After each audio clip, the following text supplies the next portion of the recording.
Hello everyone, आज हम बात करेंगे कार्डियक अरेस्ट के बारे में। इन cardiac arrest the heart sudden stop beating without promote intervention it can result in the person death. देखो, कार्डियक अरेस्ट क्या होता है। पहली बात तो ये हार्ट अटैक नहीं होता, ये दोनों सेम नहीं होते हैं। कार्डियक अरेस्ट में होता है कि जो हमारा हार्ट होता है वो बीटिंग करना बंद कर देता है, यानी हमारे हार्ट का लबदब साउंड बंद हो जाता है। और हार्ट अटैक में क्या होता है, ब्लड सप्लाई जो हार्ट को कोरोनरी आर्टरी दे रही होती है वो ब्लॉक हो जाती है।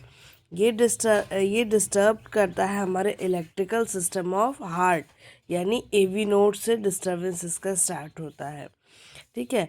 और वन टाइम में हमारा हार्ट बीट करता है 0.8 सेकेंड में।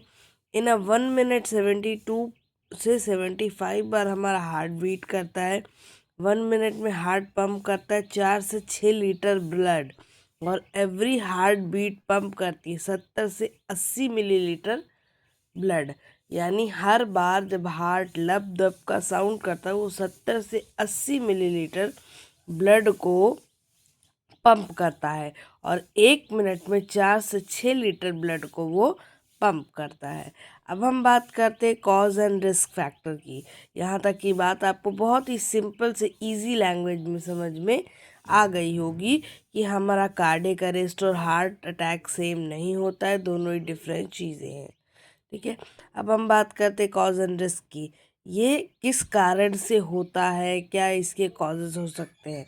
कोरोनरी आर्टरी डिजीज़, अगर हमें कोई कोरोनरी आर्टरी डिजीज़ है तो हमें कार्डियक अरेस्ट पड़ सकता है। फिज़िकल सर स्ट्रेस, अगर कोई स्ट्रेस है तो हो सकता है। जेनेटिक भी होता है, और कार्डियोमायोपैथी में भी होता है। वेस्कुलर हार्ट डिजीज़ में भी होता है। कंजेनाइटल हार्ट डिजीज़ में होता है, बचपन से कोई दिक्कत रही हो। स्मोकिंग, हाइपरटेंशन इसका most of the common reason है। एल्कोहलिक एंड ओबेसिटी, ये 3 इसके मोस्ट कॉमन रीज़न है जो प्रेजेंट में इंडिया में बहुत सारे पेशेंट्स हैं जिनको कार्डियक अरेस्ट होता है। उनमें 3 ये मोस्ट कॉमन रीज़न पाए जाते हैं: smoking, hypertension, alcoholic, obesity. Obesity means होता है मोटापा। Sign and symptom: loss of consciousness, मतलब पेशेंट अपने सेंस में नहीं रहता है। ब्रेथलेसनेस, धीरे धीरे सांस कम होने लगती है, उसकी सांस फूलने भी लगती है।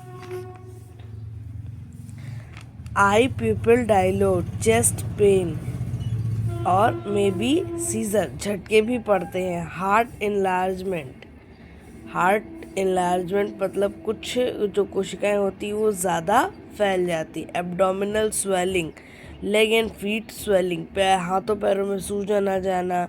एब्डोमिनल सेल स्वेलिंग, पेट फूला फूला रहना। हार्ट इनलार्जमेंट, हमारे हार्ट में इनलार्जमेंट ऑफ मांसपेशियों का फैल जाना। अब बात करते हैं इन्वेस्टिगेशन, इसको कैसे पता कर सकते हैं। ईसीजी से पता कर सकते हैं, ईसीजी टेस्ट होता है। इकोकार्डियोग्राम, ये भी टेस्ट होता है। चेस्ट एक्सरे के द्वारा हमें पता चल सकता है। एमआरआई के द्वारा हमें पता चल सकता है, और कार्डियक कैथेराइजेशन के द्वारा पता चल सकता है।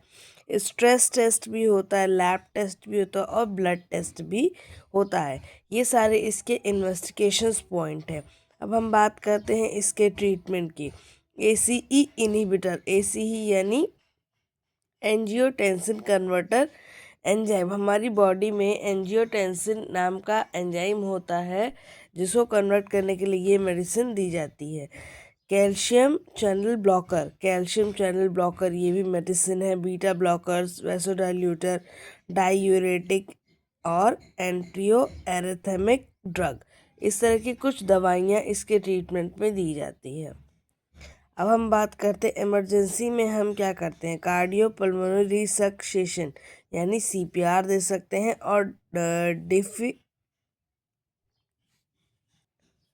और डिफिब्रिलेटर एक डिवाइस है जो आर्टिफिशियली हार्ट की पंपिंग मशीन की तरह काम करती है, उसे हम दे सकते हैं।